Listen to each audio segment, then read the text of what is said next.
Dustin, how you doing today? I'm Dr. Cormier. Pleasure to meet you. Thank you for Good coming to with Rob. Rob, good to see you Hey, again. good to see you, Doc. Always great. How you feeling today? Great, yeah. Good, good. So, I'm sure the big question on your mind is, can I help you or not? Rob, the good news is, I believe I can help you. Good. Reason being is, I've seen this case over 400 to 500 times in my practice, right? I use that number kind of lightly because it's the most common condition that I've seen so far in chiropractic. We've had a lot of success with it here in our clinic, so I'm positive that I can help you. Good. Okay? Good to hear. Good, good. So let's talk a little bit about what's wrong, what exactly we found. So I was reviewing the x-rays, reviewing my exam, and looking at a lot of my findings, okay? And what I've concluded is, where you're complaining about your upper back pain, it's very common. So in my posture assessment, I noticed that you had forward head posture, okay? What that does is it creates a tension on your muscles right here in your neck. It goes forward and creates a tension on the back muscle as well, because they're all connected, right? From head all the way down to the lower spine, all right? With that said, with your job that you do in the hospital, working as a nurse, it creates a lot of tension pulling on patients, a lot of strain. Right. You mentioned that you have a sedentary lifestyle, that you really haven't been active in the past few years, and that creates an issue as well with it, okay? Okay. Also, when I did your posture assessment, I noticed your shoulders were rolled out, okay, as well. So that's pulling tension as well on those muscles that are in the back, all right? Okay. So it's a double whammy, if you will, if that makes sense. And it's what we call classic upper cross syndrome, all right? Okay. Dustin, I'm sure Rob's told you a little bit about what he's been through in the past day or so. He explained it yesterday to me Okay. a little bit, and I was kind of Okay. very unclear on it. Okay. I was trying to explain subluxation to me. I was just kind of off. I totally understand, but that's what we're here to do today. So let's talk about subluxation a little bit, right? And what exactly is. So basically, subluxation is just interference in the nervous system, all right? It's simple. The nervous system is the most important system in the body, all right? Without it, nothing else can take place. It trumps the urinary system, it trumps the digestive system, and it trumps the cardiac system, all right? Without the nervous system, hearts can't beat, you can't digest food, you can't urinate, or anything. Right? So you need the nervous system. So what happens in the nervous system is in our spine, we have vertebrae that surround the spinal cord. When they get misaligned, right, they put compression on a nerve. All right? And what happens is that nerve begins to have less output to wherever it may be innervating. Maybe it's an organ, maybe it's muscle. Right? And therefore, you're not going to have what we call 100% output.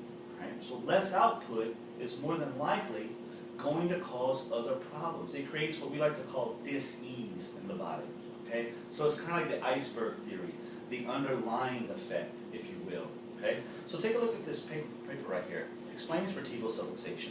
So you can see right here where misalignment on the vertebrae can cause compression on the nerve root, right? And that nerve root that may run to an organ in the body or to a muscle in the body is going to create what we call interference. Think about the old water hose theory, right? So remember when we were kids, we'd clink the water hose, right? We still have some dripping. We had output, but it was minimal to none. When we released it, we had positive output, 100% flow. Same concept here, okay? Subluxation is something that can easily happen and easily be corrected. It's something that happens on a daily basis, right? Being subluxated from sitting in the chair all day long, being subluxated from moving bricks all day long, being subluxated from swinging an axe all day long. It's very common. The problem is that it's never corrected with a lot of people, and that's the importance of chiropractic. We remove the subluxation before it creates disease in the body, all right? So remember, you have dis-ease before you have disease, all right? Okay. So for the treatment, Rob, what I like to do is, I like to do a 12-week treatment, okay? And let me explain to you what we're going to do. So looking at my notes here, I'd like to get you in for the first 4 weeks, 3 times a week. And during these 3 times, I'm going to adjust you in the appropriate areas where I found subluxation. I'm going to do some interferential with you in your back. We're going to do some Graston because I want to break up some of that muscle. Okay? Graston is basically a technique that we're going to use a special tool, and we're going to get in there and we're going to scrape the muscle, basically break it up, get a lot of the grit out, and allow it to have basically its function back. We want that muscle to function in its normal aspect. Okay? The next thing we're going to do is, with restoring your cervical curve, we're going to use a Denny roll. And it's going to be a progression. We're going to start with a small one and advance to the large one, okay, or that suits your neck. We're gonna show you how to utilize it. You're gonna take it home and you're gonna have to do some homework, if you will, some activities outside our office. The next thing is I want you to do 2x2 exercises, all right? And our CA is gonna really get into a lot of detail with those, but I'm gonna talk to you about them right now. Basically, it's gonna be flexion, extension, rotation, rotation, lateral flexion, and lateral flexion, twice each, okay? And what this is gonna do is it's gonna help to stretch and loosen up a lot of those muscles. Because what's happened is we have shortening here, we have lengthening here, okay? We need to get length here, all right? So we need to open this up, all right? So we need to get your neck back in line with the shoulders. We want your ear over your shoulders, that's the goal, okay? Now, after those first 4 weeks, we're gonna get you in for 2 times a week, and we're gonna continue. Basically, we're tapering you off. After the 12 weeks is up, we're gonna do a wellness protocol. We're gonna try to get you in at least twice a month, all right, and then taper you off to once a month. The goal is for you to maintain your posture, to reduce the upper back pain, eliminate subluxation, and get you to a point where your activities of daily living are no longer hindered. That's the goal. All right, now, I'm sure you're wondering what this is gonna cost. So I had my CA run your insurance. The good news is, you have the 80-20 policy. You're good for 26 visits, all right? What that is, insurance is gonna pay 80%, and you're gonna pay 20%. But your copay is gonna only be $30, all right? That's it, that's all you're entitled to. So you're covered for 26 visits, the treatment's only gonna take 24 visits, so you're good. However, when we begin the wellness plan, we're gonna be good for 2 visits, and then from there, you're gonna have to pay costs out of pocket. My costs out of pocket are gonna be $60 an adjustment, and PT charges, physical therapy charges, such as the Benny roll, such as neck exercises, anything that we do in the office to help progress with your health care is gonna be $30. So you're looking at about $90 a visit, okay? Rob, let me ask you, is this something that you think you wanna do? Absolutely, yes. Try to Okay. campaign. All right, what do you think? I think you should do it. And I also have a question for you as well. Sure.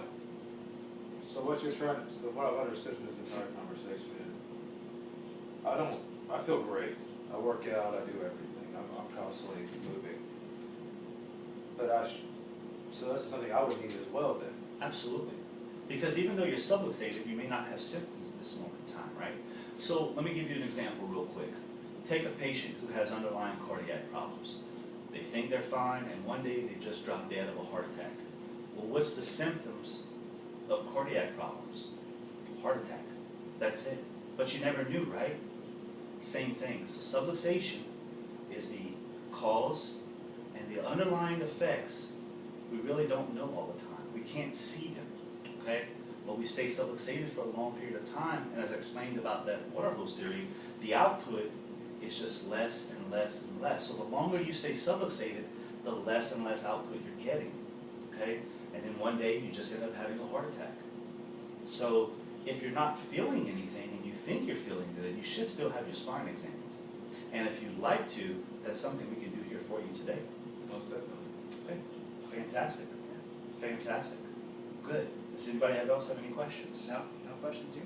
No? I Fantastic. think we're good, Doc. Good, well, let's get started. We'll get started with your treatment today. And Dustin, what we'll do is we'll go ahead and set you up for an exam as soon as we're finished with Rob. Sounds good. Fantastic. Thank you for coming in with Rob today. Rob, Thank you. always a pleasure. We'll see you shortly. It's hot as shit.